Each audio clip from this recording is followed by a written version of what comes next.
Hello and welcome to Veil of Death MTG and to the final 2025 cEDH review, namely for the Universes Beyond set Avatar: The Last Airbender. Firstly, a little history lesson. I did not watch the original show. It kinda just skipped by me. I did see the Netflix show, which was okay, and that horrible Shyamalan film, but outside of that, the show passed me by. As far as the set is concerned, I do like this set. It feels like a fun, casual set that will be enjoyed by basically everyone. But that is also the reason there are not that many cEDH cards to talk about here, and that is okay. Not everything has to be for us tryhards. One can have fun in other ways. But let's look at some of those cEDH options. That is why you clicked the video. I hope. I will start with blue, and thus I present to you Katara, Waterbending Master, from the Jumpstart set, instead of the main set. She's a 1/3 legendary human warrior ally for 1 in a blue, and whenever you cast a spell during an opponent's turn, you get an experience counter. Whenever Katara attacks, you may draw a card for each experience counter you have. If you do, discard a card. Seeing the return of experience counters is cool. I always enjoyed that mechanic, and I love the design of this card.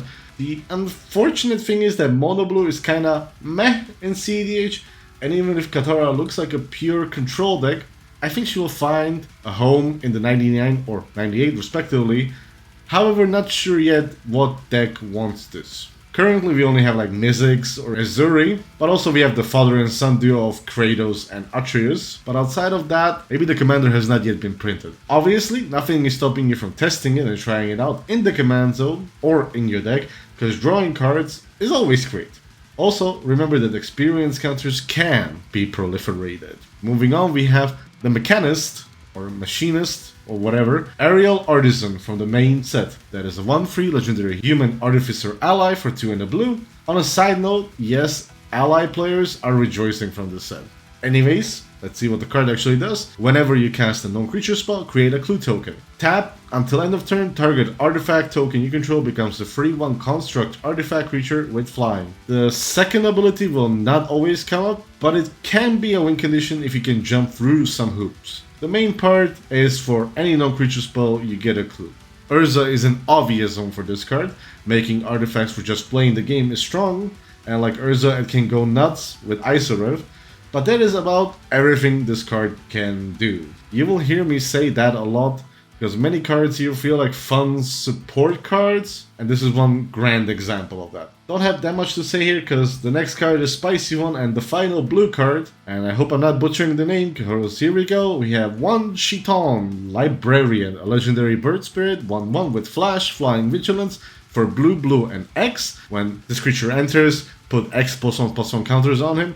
Then draw half X cards, rounded down, and whenever an opponent searches their library, you put a +1/+1 counter on this creature and draw a card. In short, this is a legendary blue version of Archivist of Ogma with an even bigger upside. Sure, it costs blue, but that is easy, and you never really have to pay X, even though it is a 1/1, because it will grow immediately once your opponent is searching, and thus it will avoid a Bowmaster, in theory. It's a great attacker for Tymna, and if you have spare mana, you can dump it into the X. This card quickly made the top of my want list, and is just a great bird of prey. From all the blue cards that I talked about, I think this will see serious play in any blue X deck.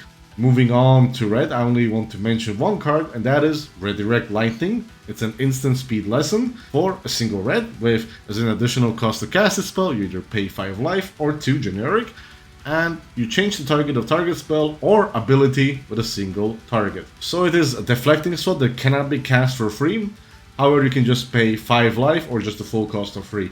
So it is a kind of better ricochet trap, and a 40 life format, 5 life is not that much. But red does love to pay life for mana in many of the red decks, so that life loss may actually stack up. I think this will see some play, not as much as the bird, but swatting spells or abilities is a hot commodity. Moving right into green, we got the meme lord himself, the Cabbage Merchant, a 2/2 legendary human citizen for 2 and a green, with whenever an opponent casts a non-creature spell, you create a food token, and whenever a creature deals combat damage to you, you sacrifice a food token. And tap 2 untapped foods you control to add 1 mana of any color. cEDH players rejoice, cause this one will get out of hand really fast. I have already seen it in action when Mons from cEDH was testing it. It's a very strong card cause mana generation can get quickly out of hand and can fit also in other decks, but cEDH will be the right and perfect home for this legend. And if you lose all your fruit or the merchant, you can always yell, "My cabbages!" to be in line with the meme. Sticking with green, we got Badger, Mole, Cub, cause in the world of Avatar, all animals are combinations of something and something. In any case, it's a 2/2 Badger Mole for 1 and a green. Also the first non-legendary card I mentioned, and has the new X-Banding ability. When this creature enters, Earthband 1, which means target land you control becomes a 0/0 creature with haste and is still a land, and put a +1/+1 counter on it. Remember, it does not untap it, however. And when that creature dies or is exiled, return it to the battlefield tap, the land that is. Whenever you tap a creature for mana, you add an additional green. Here, any green X deck that uses dorks for mana generation, well, we all know how crazy the world can get when you have 1 additional mana and now even maybe have 2 additional mana per creature, and that can get really out of hand. This may as well become an easy cEDH staple for the right decks. Not sure yet which ones, but I'm sure that other brewers are salivating over this little guy. To play it in the deck, obviously, not to eat it, I hope. On a side note, Avatar, like other previous sets, has sometimes multiple cards per legendary creature to showcase, their journey.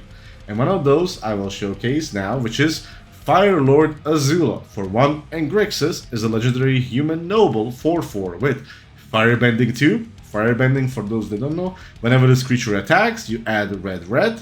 This mana lasts until end of combat. Remember, it only lasts until end of combat, that's very important. And whenever you cast a spell while Fire Lord Azula is attacking, copy that spell. You may choose new targets for the copy. Grixis is one of those strongest combinations in cEDH and has many combo potentials. The only reason I bring up this version of Azula is because, similar to Cass, you can combo off with it with a single Tainted Pact or Demonic Consultation. You attack, copy one of those, or any other instant spell. If you can cast spells at instant speed, you can copy basically anything. However, in my opinion, this card feels more of a gimmick card, similar to Zevlor from the D&D set. It will be fun a few times you pull off the thing you want to do, and then you will see that in Grixis you can just combo off and not need a specific commander.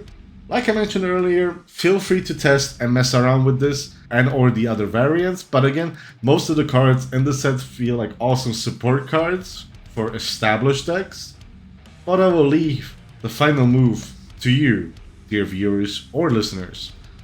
And that concludes my short review of Avatar: The Last Airbender. So let me know in the comments which card are you most looking forward to, or if I missed any card, because there are a ton of cards coming from the world of Avatar and some interesting reprints. But besides that, I hope you enjoyed yourselves, and I will see you all behind the veil.